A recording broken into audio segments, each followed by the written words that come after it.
बम के नाम तो आप सबने सुने ही होंगे। बड़े से बड़े बम के नाम सुने होंगे, न्यूक्लियर बम, एटम बम। लेकिन क्या आप जानते हैं कि हिंदुस्तान के अंदर एक और नया बम तैयार हो रहा है, और इन सबसे भयानक भी है। उस बम का नाम है राजपूत युवा। ये वही राजपूत युवा है जिसको कहां फटना है, कब फटना है, किस पर फटना है, उसको खुद को कोई अंदाजा नहीं। वो घुटा हुआ है, वो फटना चाहता है, उसे नहीं पता कि उसके फटने का परिणाम उसके देश पर, उसके समाज पर और खुद पर क्या होने वाला है। कुछ समय पहले वो भंसाली पर फूटा, कल को इससे भी भयानक और विस्फोटक रूप से किसी और पर फूटेगा। अगर आप उसको रोकना चाहते हैं तो रोकिए। रोकने से पहले आप उसको समझिए, ऐसा हो क्यों रहा है। आपने उसका भविष्य, उसका इतिहास सब कुछ तहस नहस कर दिया है।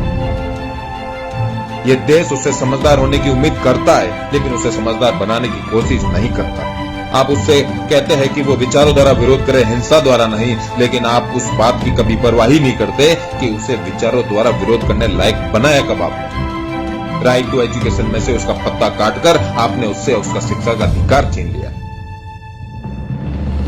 95% लाने पर भी आपने उसे कॉलेज में एडमिशन नहीं दिया, जबकि कुछ 30 से 40% लाने वालों को आप फ्री की शिक्षा, उसके साथ में स्कॉलरशिप के नाम पर पॉकेट मनी तक बांटते हैं। बिना सरकारी सहायता के खुद अपनी मेहनत से 80% लाने के बाद भी उसे सरकारी नौकरी नहीं दी। जो नौकरी लग भी जाए तो उन्हें डर है कि कब प्रमोशन में भी आरक्षण आ जाएगा पता नहीं। उसकी पूरी जिंदगी डर बनकर रह गई, और डरा हुआ आदमी बहुत खतरनाक होता है। सरकार की सारी योजनाएं, सुविधाएं, वजीफे या तो अल्पसंख्यकों के लिए होती है या फिर दलितों के लिए। सामान्य के लिए सरकार की आखिरी योजना कौन सी थी याद कीजिए, जरा फिर से एक बार दिमाग पर जोर डालकर याद कर लीजिए। पूर्व प्रधानमंत्री जी कहते थे कि देश के संसाधनों पर पहला हक अल्पसंख्यकों का है। वर्तमान प्रधानमंत्री जी कहते हैं कि देश के संसाधनों पर पहला हक दलितों का है, क्योंकि ये देश तो अम्बेडकर का है। तो फिर हम कहां बांग्लादेश आए।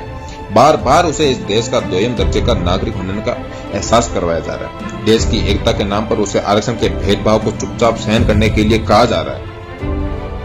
उसके दिल में बार बार सवाल उठता है कि जिनको हर जगह आरक्षण चाहिए, वो सीमा पर गोलियां खाने में आरक्षण क्यों नहीं मांगते। जो रोज देश की जातिगत जनगणना के आंकड़े मांगते, वो फौज की जातिगत आंकड़े क्यों नहीं मांगते। जब हर अखबार चैनल पर बलात्कार की शिकार लड़की की जाति होती है, तो फिर सेना में मरने वाले शहीद की जाति क्यों नहीं होती। वैसे तो बोलने को बहुत कुछ है, पर मानव अधिकारों की बात करते हुए सुना है मैंने। और यह हाल है दिल सिर्फ मेरा नहीं, हर राजपूत युवा का नहीं, बल्कि हर स्वर्ण युवा का। उसके दिल में गुलाल फिल्म का वो डायलॉग बार बार गूंजता है कि लोकतंत्र के नाम पर हमारे साथ से धोखा हुआ। आप तमाम तरीके के तर्क दीजिए आरक्षण के पक्ष में, उसे नहीं है मंजूर। वो फटेगा, कभी न कभी फटेगा, और जबरदस्त फटेगा। फटने के बाद इलाज ढूंढने से बेहतर है कि पहले सुधार किया।